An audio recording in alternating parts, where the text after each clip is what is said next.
Hello students, स्वागत है आप सभी का मेरे चैनल वेद विकास कोचिंग सेंटर में। कल हम लोग पढ़े थे गॉस का प्रमेय। आज हम लोग पढ़ेंगे उसका अनुप्रयोग तथा एक अलग से हेडिंग है गॉस के प्रमेय से कूलॉम के नियम का निर्माण, जो बहुत ही क्या महत्वपूर्ण है। तो आइए देखते हैं। इस हेडिंग को आप लोग वेरी इंपॉर्टेंट कर लीजिएगा। गॉस के प्रमेय से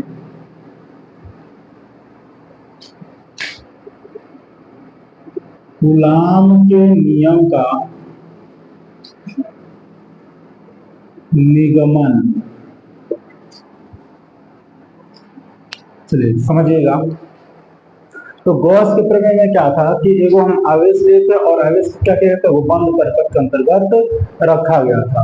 तो मान लीजिए यहाँ पे Q आवेश है और जिससे R दूरी पर एगो हमने परीक्षण आवेश क्या लिया है Q0।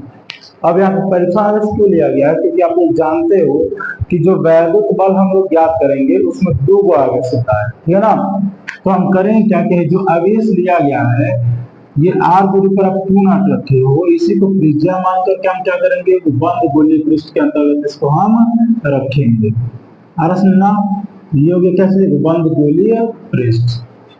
अब समझिए, तो हम करते क्या है कि इस बंद गोलीय पृष्ठ से गुजरने वाला कुल क्या निकालेंगे, हम लोग वैद्युत फ्लक्स निकालेंगे। समझना, और जब वैद्युत फ्लक्स निकल जाएगा, ठीक है, तो हम क्या करेंगे इस आवेश के कारण उत्पन्न वैद्युत क्षेत्र निकालेंगे।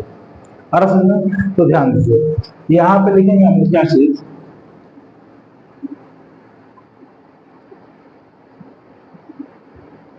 बंद गोलीय पृष्ठ से गुजरने वाला वैद्युत फ्लक्स। अब देखिए वैद्युत फ्लक्स का मान आप लोग जानते हैं, I बराबर EA cos थीटा, ठीक है। और E बराबर आप लोग जानते हैं क्या चीज 1/4 into Q by R square. तो हमें यहाँ से क्या करना है, उसी का मान निकालना है।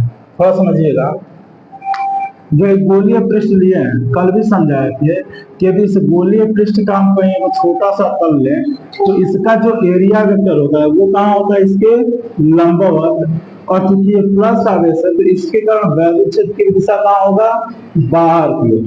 तो जब दोनों की दिशा समान है तो यहाँ पे जो थीटा होगा वो कितना होगा, जी। समझना, तो यहाँ पे हम थीटा इज इक्वल टू क्या करेंगे, देखिए EA और यहाँ हो गया cos 0, I बराबर क्या होगा E इंटू ए। इसको आप इक्वेशन क्या मानिए फर्स्ट। अब चूंकि हमें गॉस के प्रमेय के नियम से करना है तो इसमें हम गॉस का प्रमेय भी क्या करेंगे, लाएंगे, ठीक ना। तो गॉस के प्रमेय से,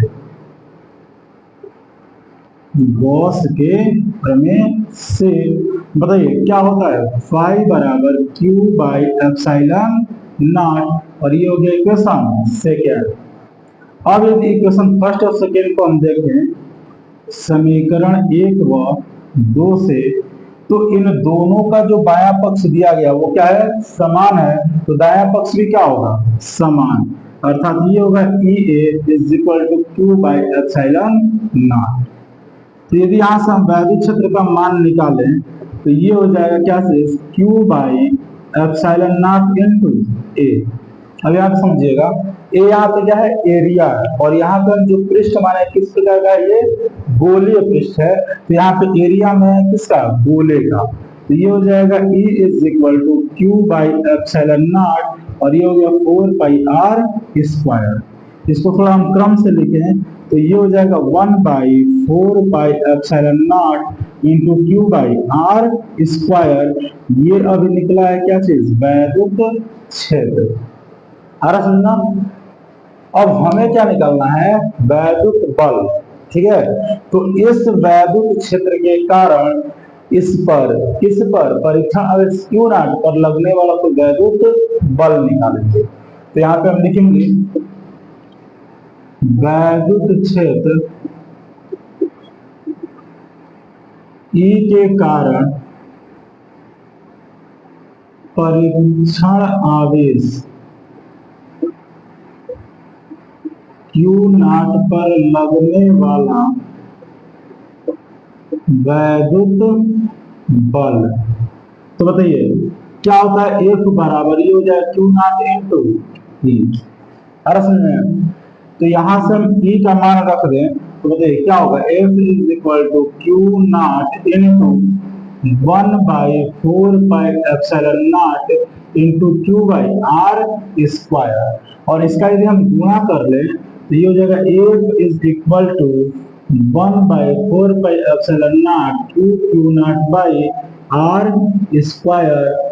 और यही आपका क्या है, कूलाम का नियम है। कोई दिक्कत? चलिए नोट कर लीजिएगा।